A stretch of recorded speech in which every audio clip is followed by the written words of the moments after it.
कहानी की शुरुआत होती है साल 1944 के फिनलैंड में, जहां दूसरा विश्व युद्ध अपने आखिरी दौर में था। जंग खत्म होने वाली थी और सभी देशों के फौजी अपने घर वापस लौट रहे थे। इसी वजह से नाजी सेना को भी फिनलैंड छोड़ने का आदेश मिला, लेकिन वो जाते जाते भी तबाही मचाने से पीछे नहीं हटे। वो अपने रास्ते में आने वाली सभी सड़कों, पुलों और बस्तियों को पूरी तरह से बर्बाद करते हुए आगे बढ़ रहे थे। इसी बीच हम फिनलैंड के घने जंगलों में कोरपी नाम के एक कमांडो को देखते हैं। कोरपी अब जंग के खून खराबे से थक चुका था और लड़ाई छोड़कर एक शांत जिंदगी जीना चाहता था। जंग खत्म होने के बाद वो अपने वफादार कुत्ते और घोड़े के साथ जंगल में अकेले रहने लगा। फिर एक दिन वो जंगल में घूम रहा था तो उसकी नजर नदी में चमकते हुए सोने के कुछ टुकड़ों पर पड़ी। ये देखते ही वो समझ गया कि नदी के आसपास जरूर कोई सोने की खदान मौजूद है। इसके बाद कोरपी हर दिन उस जगह जाने लगा और आसपास खुदाई शुरू कर दी। उसे इस बात की बिल्कुल परवाह नहीं थी कि ऊपर फाइटर प्लेन्स उड़ रहे हैं। कई दिनों की कड़ी मेहनत के बाद आखिरकार उसे एक गड्ढे में भारी मात्रा में सोना मिल गया। सोना देखते ही कोरपी की आंखों में खुशी के आंसू आ गए, क्योंकि वो जानता था कि अब उसकी जिंदगी पूरी तरह बदल सकती है। उसने इस सोने को अपने टेंट में छुपा दिया और पूरी रात जाग कर उसकी रखवाली करता रहा, क्योंकि उसे डर था कि कहीं कोई आकर उसका सोना न चुरा ले। अगली सुबह कोरपी ने सारा सोना एक बैग में भरा और अपने घोड़े पर सवार होकर वहाँ से निकल पड़ा। साथ ही उसका वफादार कुत्ता भी उसके पीछे पीछे चलने लगा। कुछ घंटों के सफर के बाद उसकी मुलाकात नाजी सेना के जनरल ब्रूनो से हुई, जो अपने सैनिकों के साथ आगे बढ़ रहा था। ब्रूनो के पास एक खतरनाक टैंक था और उनके साथ फिनलैंड की कई औरतें भी थी, जिन्हें नाजी सैनिक जबरदस्ती अपने साथ ले जा रहे थे। असल में ये सैनिक अपने जिस्म की भूख मिटाने के लिए उन औरतों का गलत फायदा उठाते थे। इसी दौरान हम वुल्फ नाम के एक नाजी सैनिक को देखते हैं, जो एक औरत के साथ जबरदस्ती कर रहा था। कोरपी ने ये सब अपनी आंखों से देखा, लेकिन वो किसी मुसीबत में नहीं फंसना चाहता था, तो वो ब्रूनो और उसके साथियों को अनदेखा करके आगे बढ़ने लगा। कुछ ही पलों में वुल्फ ने कोरपी को मारने के लिए अपनी बंदूक उठाई, मगर ब्रूनो ने उसे रोक दिया। उसके मुताबिक ये बूढ़ा आदमी वैसे ही अपनी मौत के बहुत करीब है। थोड़ी दूर जाने के बाद कोरपी को रास्ते में कई लाशें दिखाई दी। इन सब के कातिल नाजी सैनिक ही थे, लेकिन कोरपी को इनसे कोई फर्क नहीं पड़ा, क्योंकि युद्ध के दौरान उसने भी कई लोगों को इसी तरह बेरहमी से मारा था। अब आगे बढ़ने पर कोरपी को एक ट्रक दिखाई दिया जिसमें 4 नाजी सैनिक मौजूद थे।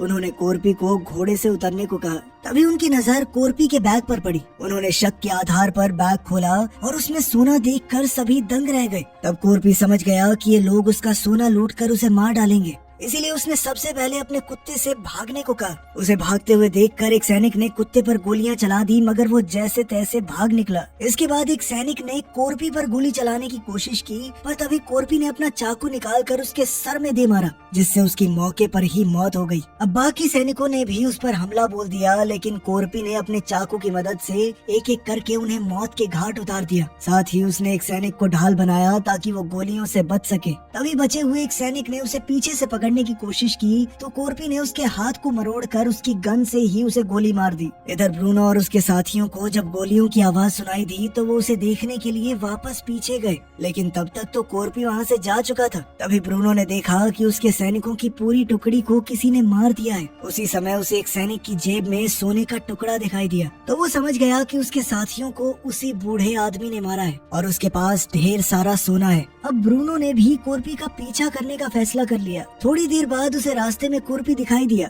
और वो तुरंत अपने टैंक से कोरपी पर गोलियां चलाने लगा। ये देखकर कोरपी ने भी अपने घोड़े की रफ्तार बढ़ा दी और जल्दी से वहाँ से निकलने लगा। इसी चक्कर में कोरपी एक माइन फील्ड में जा पहुंचा, जहाँ नाजी सैनिकों ने ढेर सारी माइन बिछाई हुई थी। उसी पल ब्रूनो ने अपने साथियों को शूट करने से मना कर दिया और हंसते हुए कहा कि ये बूढ़ा आदमी कुछ ही पलों में खुद ही ब्लास्ट हो जाएगा। तभी अचानक कोरपी के घोड़े ने एक माइन पर पैर रख दिया, जिससे वहाँ पर जबरदस्त धमाका हो गया और कोरपी बुरी तरह घायल हो गया। इस धमाके में उसके घोड़े ने अपनी जान गंवा दी। फिर ब्रूनो ने वहाँ आकर देखा कि कोरपी अपना सोना उठाकर बैग में रख रहा था, लेकिन वो वहीं रुक गया और कोरपी को देखता रहा। सच तो ये था कि वो सोना उठाने के लिए माइनफील्ड में जाने का खतरा मोल नहीं लेना चाहता था, इसीलिए वो कोरपी के मरने का इंतजार करने लगा। अब जैसे ही कोरपी ने सोना उठाया तो ब्रूनो ने अपने सैनिकों को कोरपी को मारने का आदेश दे दिया, लेकिन कोरपी भी कोई ऐरा गैरा फौजी नहीं था। उसने सोने के साथ एक पत्थर उठाया और सीधा एक माइन पर निशाना लगाया, जिससे वहाँ जबरदस्त धमाका हुआ। ब्लास्ट के धुएं का फायदा उठाकर कोरपी वहीं छुप गया। अब नाजी सैनिक सैनिक उसे मारने के लिए धुएं में गोलियां चलाने लगे, लेकिन कोरपी एक ढाल की मदद से बचता चला गया। थोड़ी देर बाद ब्रूनो ने एक सैनिक को भेजा कि देख के आप बुड्ढा मरा या नहीं, लेकिन तभी एक माइन उड़ती हुई फौजी के करीब आकर गिरी और उसकी मौके पर ही मौत हो गई। अब ब्रूनो ने 2 और सैनिकों को वहाँ भेजा, लेकिन वो भी माइन के धमाकों में मारे गए। फिर जैसे ही धुआं साफ हुआ तो वो समझ गए कि कोरपी वहाँ से भाग गया है। ये देखकर ब्रूनो गुस्से में आग बबूला हो गया। अब उसने 2 फिनलैंड की औरतों को अपनी ढाल बनाकर माइन पार करने का फैसला किया। तब वुल्फ सबसे ज्यादा डरी हुई औरतों को पकड़ कर लाया और उन्हें टैंक के आगे चलने को कहा। इधर ब्रूनो ने उस जगह की जांच की तो उसे कोरपी के कुत्ते का टैग मिल गया। कुछ देर बाद जब नाजी सैनिक माइन फील्ड को पार कर रहे थे तो ब्रूनो ने टैंक के अंदर मौजूद रेडियो के इस्तेमाल से कोरपी के बारे में जानकारी निकालने की कोशिश की। तब उसे हेड ऑफिस से चेतावनी मिली कि जिस बूढ़े आदमी का वो पीछा कर रहा है उसका नाम कोरपी है और अगर वो उसे ढूंढ रहे हैं तो तुरंत ये सब बंद कर दे। ऑफिसर ने कहा कि तुम लोग बेहद किस्मत वाले हो जो कोरपी के साथ आमना सामना होने के बाद भी जिंदा बच गए। असल में दूसरे विश्व युद्ध के दौरान कोरपी को सबसे खतरनाक कमांडो माना जाता था और कोई भी उससे टक्कर नहीं लेना चाहता था। वहीं ब्रूनो को ये भी पता चला कि युद्ध के दौरान रूसी सैनिकों ने कोरपी के पूरे परिवार को बेरहमी से मार डाला। अपने परिवार को खोने के बाद कोरपी बिल्कुल बदल चुका था। वो इतना खतरनाक हो गया था कि उसने अपने सीनियर अफसरों के आदेश तक नहीं माने।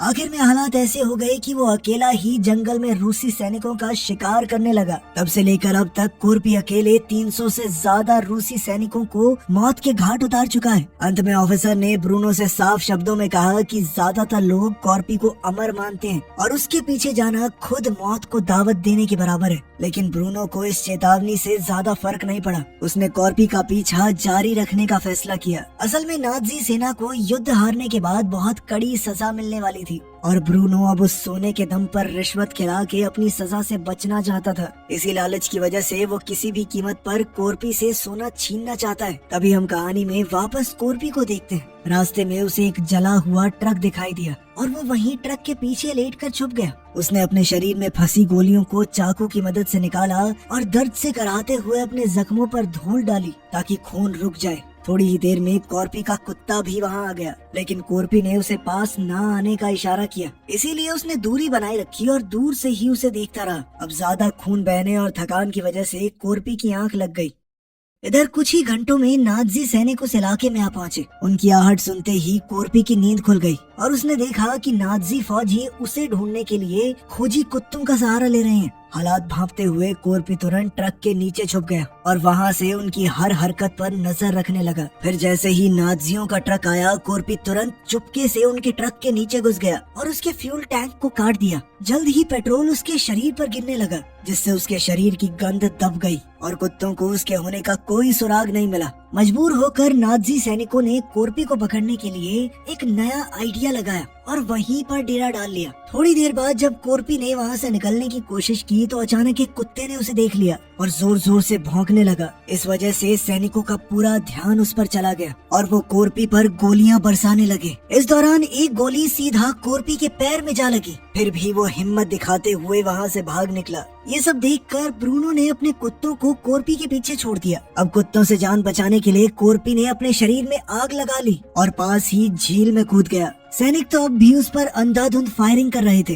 पर ब्रूनो ने उन्हें रोक दिया और कोरपी के झील से बाहर आने का इंतजार करने लगा। अब काफी देर हो चुकी थी पर कोरपी झील से बाहर नहीं आया था। फिर जैसे ही उसने झील से निकलने की कोशिश की तो सैनिकों ने ताबड़तोड़ फायरिंग शुरू कर दी और वो दोबारा पानी में चला गया। कुछ ही पलों में उसने झील के पानी में खून फैला दिया ताकि सबको लगे कि कोरपी मर चुका है। ये सोचकर 3 नाजी सैनिक सोना निकालने के लिए एक नाव लेकर झील के बीचों बीच पहुँचे। उनमें से एक सैनिक पानी में उतरा, लेकिन अचानक कोरपी ने उसे पकड़कर अपने चाकू से मार डाला। देखते ही देखते पानी की सतह खून से लाल हो गई। ये मंजर देखकर ब्रूनो ने दूसरे सैनिक को पानी में भेजा, पर उसका भी यही हश्र हुआ। अब तीसरा फौजी तो डर के मारे घबरा गया और नाव लेकर भागने लगा, लेकिन ब्रूनो ने गुस्से में आकर उसे वहीं गोली मार दी। उसी समय अचानक कोरपी झील के पानी से बाहर आ गया और गोलियों से बचने के लिए तीसरे सैनिक की लाश को अपनी ढाल की तरह इस्तेमाल करते हुए वहां से भाग निकला। तभी ब्रूनो की नजर झील के किनारे खड़े कोरपी के कुत्ते पर पड़ी, जो अपने मालिक तक ना पहुंच पाने की वजह से बेबस होकर रो रहा था। कोर्पी के कुत्ते को देखकर ब्रूनो के दिमाग में एक नया और खतरनाक प्लान तैयार हो गया। दूसरी ओर लगातार कई घंटे चलते रहने के बाद कोर्पी आखिरकार एक शहर में पहुंचा, लेकिन वो शहर पूरी तरह उजड़ा हुआ था। अब कोर्पी हद से ज्यादा थक चुका था, इसलिए उसने गैस स्टेशन के अंदर जाकर थोड़ा आराम करने का फैसला किया। घायल पैर के दर्द को झेलते हुए वो सोने की कोशिश कर रहा था, पर इसी बीच उसके जहन में वो डरावना दिन ताजा हो गया जब उसने अपने पूरे परिवार को खो दिया था। खैर, काफी मशक्कत के बाद कोर्पी की आंख लग गई, लेकिन थोड़ी देर में अचानक अपने कुत्ते के भौंकने की आवाज सुनकर उसकी नींद टूट गई। जागते ही वो अपने कुत्ते से मिला, लेकिन उसी पल उसे एक भयानक सच्चाई का एहसास हुआ। असल में कोर्पी ने देखा कि उसके कुत्ते के शरीर पर एक डायनामाइट बंधा हुआ था। उसने बिना वक्त गवाए डायनामाइट को अलग करके दूर फेंक दिया, लेकिन उसी पल जोरदार धमाका हो गया। इस धमाके से कोर्पी उछलकर जमीन पर जा गिरा और फिर बेहोश हो गया। जब कोर्पी को होश आया तो उसने देखा कि ब्रूनो उसके सामने खड़ा था और अब कोर्पी उसकी कैद में था। ब्रूनो ने उसका सारा सोना छीन लिया और उसकी जेब में जानबूझकर एक छोटा सा टुकड़ा छोड़ दिया। आखिर में ब्रूनो ने कोर्पी को फांसी देने का फैसला किया, लेकिन कोर्पी अभी भी मरा नहीं था।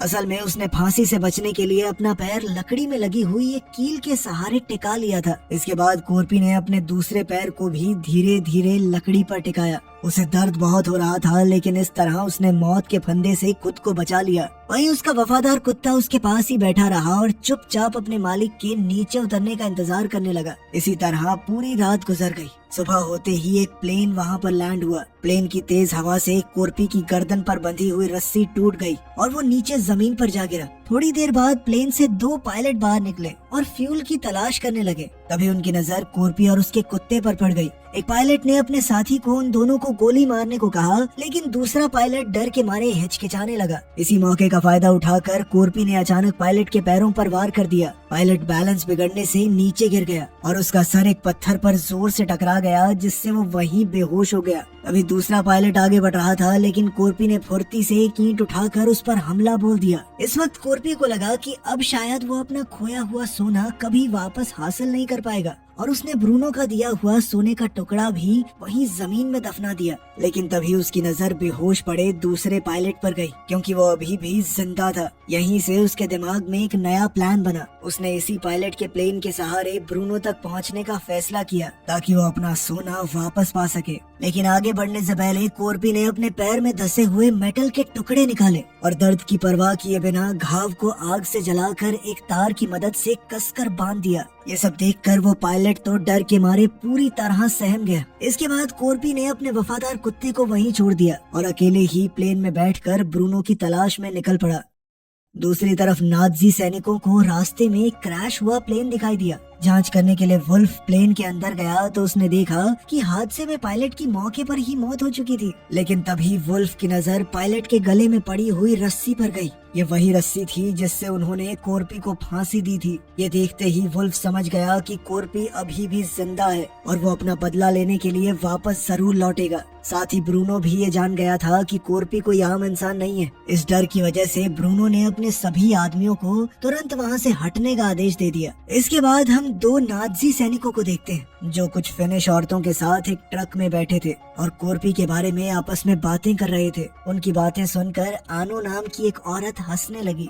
आनो ने उन्हें बताया कि रशियन सैनिकों ने भी कोर्पी को मारने की बहुत बार कोशिश की है, लेकिन आज तक कोई भी उसे खत्म नहीं कर पाया, क्योंकि कोर्पी कितनी भी बड़ी मुसीबत से बचकर निकल जाता है और फिर अपने दुश्मनों को ढूंढ कर मारता है। फिर उसने आगे बताया कि फिनिश भाषा में कोर्पी को सीसू के नाम से जाना जाता है, जिसका मतलब है हिम्मत और बहादुरी, और अब वही सीसू उन सब का अंत करेगा। ये कहते हुए उसके चेहरे पर एक अजीब सी खुशी नजर आ रही थी। तभी अचानक कोर्पी ने एक सैनिक पर हमला कर दिया और उसे मारकर ट्रक से नीचे फेंक दिया। जब दूसरा सैनिक बाहर झांकने आया तो कोर्पी ने उसे भी पकड़कर नीचे घसीट लिया, जिससे वो टैंक के नीचे आकर कीड़े की तरह कुचला गया। इधर आनो ने मरे हुए सैनिक का हथियार उठाने की कोशिश की, लेकिन तभी कोर्पी ट्रक के अंदर आ गया। वहाँ अपने देश की औरतों को देखकर वो समझ गया कि नाज़ियों ने उन्हें जबरदस्ती कैद करके रखा हुआ है और वो सभी बेगुनाह हैं। इसलिए कोर्पी ने उन्हें हथियार सौंप दिए। इसके बाद वो ट्रक की छत पर चढ़ गया और ड्राइवर को मारकर नीचे फेंक दिया।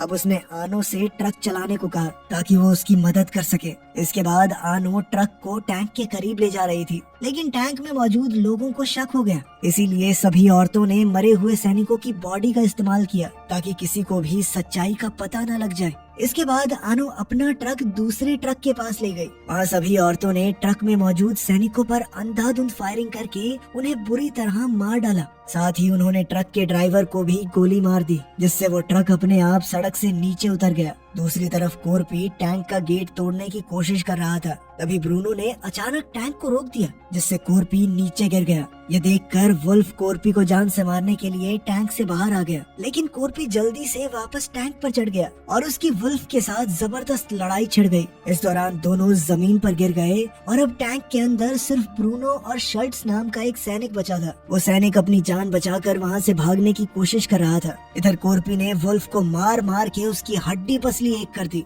लेकिन इससे पहले कोर्पी उसे जान से मार पाता तभी वहाँ एक बाइक पर दो नाज़ी सैनिक आ गए। उन दोनों ने कोर्पी को देखते ही पहचान लिया और वो डर के मारे वहाँ से भाग निकले। हैरानी की बात ये थी कि कोर्पी ने वुल्फ को मारा नहीं, जिंदा छोड़ दिया और वो खुद बाइक लेकर टैंक का पीछा करने के लिए निकल पड़ा। यहाँ वुल्फ भी यही सोच रहा था कि उस हैवान ने मुझे जिंदा छोड़ दिया। लेकिन कुछ ही देर में फिनिश औरतें वुल्फ से बदला लेने के लिए वहाँ पहुँची। इसी बीच ब्रूनो की मुलाकात एक पायलट से हुई और उसने उसके प्लेन से भागने का प्लान बनाया। तब पायलट ने उसे बताया कि मेरे प्लेन में सिर्फ एक इंसान के बैठने की जगह है। ये सुनते ही ब्रूनो ने बेरहमी से अपने ही साथी शर्ट्स को गोली मार दी और खुद प्लेन में बैठकर वहाँ से भाग निकला। लेकिन तभी अचानक कोर्पी वहाँ आ पहुँचा और उसने प्लेन पर धुआंधार फायरिंग शुरू कर दी। जैसे ही प्लेन टेक ऑफ करने लगा, कोर्पी तुरंत प्लेन के बिल्कुल नीचे पहुँच गया और उसने अपनी एक छोटी कुल्हाड़ी की मदद से उसे पकड़ लिया। उधर ऊपर बैठे ब्रूनो को लग रहा था कि वो कोर्पी को पीछे छोड़ाए, लेकिन कोर्पी बिना वक्त गवाए प्लेन के पहिए को पकड़कर उसी रास्ते से अंदर घुस गया और सीधा बॉम्ब रूम के फ्लोर तक पहुंच गया। तभी अंदर से आने वाली आवाजों को सुनकर ब्रूनो को शक होने लगा, पर पायलट कहने लगा कि प्लेन बहुत पुराना है, इसीलिए ऐसी आवाजें आती रहती हैं। लेकिन इसके बाद भी ब्रूनो का शक कम नहीं हुआ। सच जानने के लिए उसने खुद बॉम्ब रूम की तरफ जाने का फैसला किया। फिर जैसे ही दरवाजा खुला तो अचानक कोर्पी ने उस पर झपट्टा मार दिया और देखते ही देखते दोनों के बीच में भयानक फाइट शुरू हो गई। अपने गहरे जख्मों की वजह से कोर्पी कमजोर पड़ रहा था और ब्रूनो उस पर भारी पड़ रहा था, लेकिन कोर्पी हार मानने को तैयार नहीं था। इसी बीच ब्रूनो ने उस पर एक मेटल बेल्ट से जोरदार हमला किया, पर कोर्पी ने उस बेल्ट को पकड़ लिया और उसे एक बम के साथ बांध दिया। अगले ही पल वो बम प्लेन से नीचे जा गिरा और उसके साथ ही ब्रूनो भी नीचे गिर गया और फिर एक जबरदस्त ब्लास्ट के साथ ब्रूनो का खेल खत्म। अब कोर्पी थोड़ी देर के लिए तो सुकून चाहता था, लेकिन तभी प्लेन का कंट्रोल बिगड़ने लगा और वो तेजी से नीचे की तरफ झुक रहा था। तब जाकर कोर्पी को एहसास हुआ कि ब्रूनो से लड़ते वक्त पायलट को भी गोली लग गई थी, जिस वजह से उसकी मौत हो गई। अब कोर्पी के पास बचने का कोई चारा नहीं था। उसने अपना सोना मजबूती से पकड़ लिया और अपनी मौत के लिए तैयार रहा। कुछ ही पलों में प्लेन सीधा एक दलदल में जाकर क्रैश हो गया। इसी दौरान फिनिश यूनिट के सैनिकों ने एक नाज़ी टैंक को अपनी तरफ बढ़ते हुए देखा और वो हमले के लिए तैयार हो गए। लेकिन थोड़ी ही देर में उन्होंने देखा कि टैंक के अंदर तो फिनिश औरतें हैं जो नाज़ी सैनिक वुल्फ को टैंक के ऊपर बांध कर ला रही हैं। दूसरी तरफ हमने देखा कि कोर्पी की जान तो बच गई, लेकिन वो दलदल में बुरी तरह फंस चुका था। अब वो अपनी उस छोटी कुल्हाड़ी की मदद से किसी तरह बाहर निकल आया। कुछ दिन बाद हम देखते हैं कि वो अपने वफादार कुत्ते के साथ हेलसिंकी बैंक में जा पहुंचा। कोर्पी को देखकर बैंक के अंदर के लोग काफी घबरा गए, लेकिन कोर्पी ने किसी पर ध्यान नहीं दिया। वो सीधा काउंटर पर गया और सोने के एक टुकड़े को डेस्क पर रख दिया और दमदार आवाज में पूछा कि इसके कितने पैसे मिलेंगे। इसी के साथ दोस्तों ये कहानी यहाँ पे खत्म हो जाती है। बाकी आप बताइए आपको कैसी लगी। मिलते हैं आपसे अगली वीडियो में। ध्यान रखिएगा अपना। Thanks for watching.